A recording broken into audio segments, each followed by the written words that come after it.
Hello everyone and welcome back to Math Bold Master. আৰম্ভ কৰো আমাৰ আজিৰ সেশনটো। তো আজিৰ সেশনটো হ'ব এটা প্ৰেক্টিস সেশন। তো আমি ডেসিমেল নাম্বাৰক ডিভাইড কৰিম আন এটা ডেসিমেল নাম্বাৰৰে। Let us begin. First questionটোত আমাক সুধিছে 10.5ক ডিভাইড কৰিব দিছে 2.1 লৈ। তো ফাৰ্ষ্টতে আমি কি কৰিম 10.5 ডিভাইডেড বাই 2.1 এটো আমি এটা ফ্ৰেকশন মানে নিউমাৰেটৰ বাই ডিনমিনেটৰ ফৰ্মত লিখিলো। নেক্সট কামটো হৈছে এই 2.1 টোক আমি এটা হোল নাম্বাৰ লৈ যাব লাগিব। তাৰ মানে 21 বনাব লাগিব। এতিয়া 2.1 ক হোল নাম্বাৰ বনাবলৈ কাৰণে আমি কি কৰিব লাগিব ইয়াক 10 এৰে মাল্টিপ্লাই কৰিব লাগিব। সো 21 ক যদি আমি 10 এৰে মাল্টিপ্লাই কৰি দিও 2.1 ক 10 এৰে মাল্টিপ্লাই কৰিলে আমি পাই যাম 21। তো আমি কি কৰিম এই ডিনমিনেটৰত আমি 10 এৰে মাল্টিপ্লাই কৰিম। এতিয়া ডিনমিনেটৰত যদি কৰিছো তেনেহলে নিউমাৰেটৰটো মাল্টিপ্লাই কৰিব লাগিব 10 এৰে। ওকে এতিয়া 10.5 মাল্টিপ্লাইড টু 10 হৈ গলে হ'ব আমাৰ 105। তাৰপিছত 2.1 ডিভাইডেড বাই 10 কৰিলে আমি পাই গলো 21। এতিয়া আমি সিম্পলি কি কৰিম লং ডিভিজন মেথড ইউজ কৰিম। তো 105ক আমি ডিভাইড কৰিম 21 এৰে। এতিয়া 10 যেহেতু 10 21 তকৈ সৰু হয় তো তাৰ মানে আমি কি কৰিম পুৰা 105 ল'ব লাগিব। এতিয়া আমি জানো 5 এৰে যদি মাল্টিপ্লাই কৰো 21ক তেনেহলে আমাৰ আনসাৰ আহিছে 105। 0 equal remainder তো তাৰ মানে 105 divided by 21 হৈ গল আমাৰ 5 in other words আমি এটোই ক'ব পাৰিম যে 10.5 ক যদি আমি 2.1 এৰে ডিভাইড কৰো তেনেহলে আমাৰ আনসাৰ আহিব 5 তো ইয়াতে আমি 5 টাইপ কৰি লম okay next question 31.96 divided by 6.8 তো 31.96 আছে এটোক আমি ডিভাইড কৰিব লাগিব 6.8 এৰে তো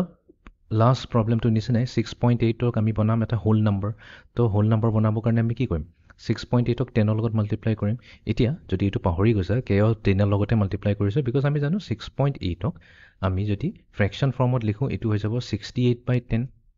তো এটোই হিন্ট হৈ গল তাৰ মানে আমি 6.8 ক লগত যদি 10 মাল্টিপ্লাই কৰো 10 এৰে মাল্টিপ্লাই কৰি দিও তেনেহলে আমাৰ 6.8 টো হৈ যাব এটা হোল নাম্বাৰ 68 এতিয়া ডিনমিনেটৰ যদি কৰিছো নিউমাৰেটৰটো কৰিব লাগিব তো নিউমাৰেটৰত আমি কৰি দিম 10 তো ইয়াতে পাই গলো আমি 319.6 হ'ব কিন্তু ডিভাইডেড বাই 68 এতিয়া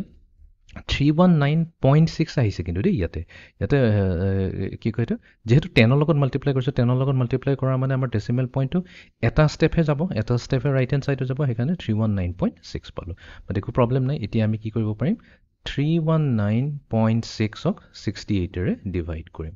68 এৰে ডিভাইড কৰিম এতিয়া 68 এতিয়া 31 টো যেহেতু 68 তকৈ সৰু তাৰ মানে আমি ল'ব লাগিব 319 এতিয়া 68 ৰ কেটামান আমি মাল্টিপল চাই লওঁ 68 ৰ এতিয়া আমি জানো 5 6 30 হয় যদি আমি 68 ক 5 এৰে মাল্টিপ্লাই কৰো সো 5 8 40 4 carry over 6 5 30 30 আৰু 4 হৈ যাব 34 তাৰ মানে আমাৰ 340 পালো বা 340 টো 319 তকৈ ডাঙৰ হয় তো আমি কি কৰিম 68 into 4 লৈ লম So 4 8 is 32, এফালে আছে 3, 6 4 is 24, 24 plus 3 হৈ যাব আমাৰ 27. তো এইটোৱে দিলে আমাক 272. এতিয়া আমি কি কৰিম মাইনাস কৰিম তো 9 minus 2 হৈ গল আমাৰ 7 এফালে 1 minus 7 আছে তো obviously আমি ইয়াতে বড়ো ল'ব লাগিব তো বড়ো ল'লে আমাৰ ইয়াতে 11 হ'ব 11 minus 7 হৈ গল আমাৰ 4 তো ইয়াতে তো বড়ো লোৱাৰ পিছত তো এইটো আমাৰ 2 হৈ গল এইটো আছিল আমাৰ 11 সো 2 minus 2 to 0 তাৰ মানে 319 ৰ পৰা 272 মাইনাস কৰিলে 47 থাকি যাব এতিয়া নেক্সট আমি কি কৰিম এই 6 টোক নমাই নিম এই ডেসিমেলটো আমি ইতে নাৰাখো তো আমি ইয়াতে কি কৰিলো একচুয়ালি 4 এৰে মাল্টিপ্লাই কৰিলো তো এই 6 টো তললৈ নামি আহিলে নেক্সট এতিয়া আমি 68 ক কাৰ লগত মাল্টিপ্লাই কৰিলে 476 পাম তো 68 ক আমি এটা কাম কৰো 7 এৰে মাল্টিপ্লাই কৰি চাওঁ 7 8 is 56 carry over 5 7 6 is 42 42 plus 5 কৰিলে আমি পাই যাম 47 তো তাৰ মানে এটো হ'ব আমাৰ 476 তো ৰিমাইন্ডাৰ আহি গল 0 তাৰ মানে আমি কি কৰিলে 68 ক 7 এৰে মাল্টিপ্লাই কৰোঁতে আমি পালো 476 মাইনাস কৰাৰ পিছত 0 আহি গল তো তাৰ মানে আনসাৰ আহিব 47 নো আনসাৰ 47 হ'ব নোৱাৰে এতিয়া আমি কি কৰিব লাগিব নিউমাৰেটৰ ডেসিমেল পইণ্টৰ পিছত কেটা ডিজিট আছে হেতু চাব লাগিব ডেসিমেল পইণ্টৰ ৰাইট সাইডে এটাই ডিজিট আছে যেহেতু এটাই ডিজিট আছে তো আমি কি কৰিম এই 47 ৰ আমি ডেসিমেল পইণ্ট এনেকা কৈ লম সাজতে দিয়াৰো ৰাইট সাইডে এটাই ডিজিট থাকে তো তাৰ মানে আমাৰ ফাইনাল আনসাৰ কি হৈ যাব 4.7 হৈ যাব তো ইয়াতে আমি 4.7 টাইপ কৰি চেক কৰি লম নেক্সট কোৱেশ্চন 19.68 divided by 0.24 তো 19.68 68 এটুক ডিভাইড কৰিব লাগিব 0.24 এৰে এটা 0.24 হোল নম্বৰ বনাবলৈ কাৰণে আমি কি কৰিব লাগিব কিহেৰে মাল্টিপ্লাই কৰিব লাগিব 10 এৰে কৰিব লাগিব না 100 এৰে কৰিব লাগিব তো আমি এটো চাই লম 0.24 ক আমি যদি ফ্ৰেকশনত লিখো তেনে হৈ যাব 24/100 তো তাৰ মানে আমি কি কৰিব লাগিব 0.24 ক 100 এৰে মাল্টিপ্লাই কৰিব লাগিব এটা যদি আমি এটো 100 এৰে নিউ ডিনোমিনেটৰত কৰি আছো নিউমাৰেটৰটো কৰিব লাগিব তো আমি এতিয়া পাই যাম 1968 1968 পাই গলো নিউমাৰেটৰত আৰু ডিনোমিনেটৰত পাই গলো 24 তো এতিয়া 1968 ক আমি ডিভাইড কৰিম 24 এৰে yes এতিয়া 24 যেহেতু 19 তকৈ সৰু তেনহলে আমি ফুল 196 টো ল'ব লাগিব এতিয়া 24 ক আমি এটা কাম কৰি 8 এৰে মাল্টিপ্লাই কৰি চাও 8 4 is 32 3 কৰি 8 2 is 16 17 18 19 192 তো 192 196 তকৈ সৰু হয় বাট ওচৰতে আছে তো 24 into 8 কৰিলে আমি ইয়াতে পাই যাম 192 মাইনাস কৰি দিম মাইনাস কৰিলে আমাৰ ৰিমাইন্ডাৰ থাকিব 4 তো এইটো এতিয়া তললৈ আহি গল So 24 into 2 হৈ গৈছে আমাৰ 48 তো তাৰ মানে 1968 divided by 24 কৰিলে আমি পাই যাম 82 or in other words 19.68 ক যদি আমি 0.24 এৰে ডিভাইড কৰি দিও 0.24 এৰে তেনহলে আমাৰ আনসাৰ আহিব 82 তেতিয়াতে আমি টাইপ কৰি দিম 82 okay final question so এবাৰ আমাক দিছে 3.9 divided by 0.63 তো 333.9 আৰু এটুক ডিভাইড কৰিব লাগে 0.63 ৰে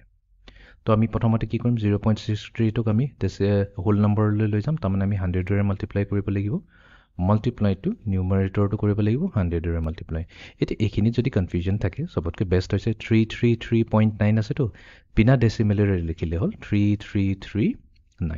আৰু 100 ৰ লগত মাল্টিপ্লাই কৰিছো তাৰ মানে দুটা 0 আহি গল এতিয়া নেক্সট আমি কি কৰিম যত ডেসিমেল নাম্বাৰটো আছে তাতে চালো এতিয়া পইণ্টৰ পাছত কেটা আছে ডিজিট এটাই ডিজিট আছে তো ইয়াতেও আমি কি কৰিম এনেকা কৈ ডেসিমেল পইণ্টটো দিম সস্তে তাৰ পিছত এটাই ডিজিট আহি যায় তো পইণ্টৰ পিছত 0 আহি যাব তো এতিয়া পইণ্টৰ পিছত যদি 0 আহে তো জেনাৰেলি হেতু নিলিখি লৈ যাব তাৰ মানে এটো ইকুৱেলস টু 33390 হৈ যাব 33390 ডিভাইডেড বাই নেক্সট আছে আমাৰ 0.63 into 100 এটো সেম টেকনিকেৰে আমি কৰিলাম বিনা ডেসিমেলেৰে আমি 63 লিখলাম দুটা 0 লগাই দিম নেক্সট আমি পইণ্টৰ পিছত কেটা আছে দুটা ডিজিট আছে তো তাৰ মানে আমি এনেকা কৈ দুটা ডিজিট লম such that পইণ্ট যদি ফ্ৰণ্টত লগাই দিও তেনহলে এই ডেসিমেলৰ পইণ্টৰ পিছত দুটা ডিজিটে থাকিব এতিয়া 63.00 কম বা 63 কম কথাটো এই সেম টু সেম হয় এতিয়া আমি কৰিম লং ডিভিজন তো আমাৰ তাত আছে 33390 তো এটুক আমি ডিভাইড কৰিম 63 ৰে এতিয়া 63 কিমান টাইম যাব এতিয়া আমি জানো যে 63 into 5 যদি কৰো তো 5 3 is 15 1 carry 6 5 is 30 3 1 তা 315 আছে যোনটো অলমোস্ট 333 ওচৰতে আছে তো 63 times 5 কৰি দিও ইয়াতে পাই যাম 315 এতিয়া আমি মাইনাস কৰিম তো 33 পা 15 গলে আমাৰ কিমান থাকিব 18 থাকিব মানে 333 পৰা 315 মাইনাস কৰিলে আমাৰ থাকি যাব 18 এতিয়া নেক্সট আমাৰ এই 9 টো তললৈ নামি গল 189 এতিয়া 63 times 3 যদি কৰো 3 3 is 9 6 3 is 18 189 তো আমি ইয়াতে আমি দিলো 3 189 মাইনাস কৰোমতে এটো হৈ গল 0 এই 0 টো আকৌ তলত নামি আহিল এতিয়া আমাৰ থাকি গল 0 এই 0 ক যদি আমি ডিভাইড কৰো 63 ৰে তামনে কি 63 into 0 কৰিলে 0 হৈ যাব তেতিয়া আমাৰ আহি যাব -0 তো তাৰ মানে ইয়াৰ ফাইনাল ভ্যালুটো আহিব 530 তো ইয়াতে আমি টাইপ কৰি দিম 530 তো এইটো আছিল আমাৰ আজিৰ সেশনটো যত আমি ডেসিমেল নম্বৰ কেনেকৈ ডিভাইড কৰে হেতু শিকিলো তো আজিৰ সেশনটো আমি এইখিনিতে সমাপ্ত কৰিলো সি U in the next session যত আমি এটা ফাইনাল ইউনিট টেষ্ট কৰি পেলাই আমাৰ চেপ্টাৰ নম্বৰ 2 টো আমি কমপ্লিট কৰি দিম So see you in the next session. Thank you.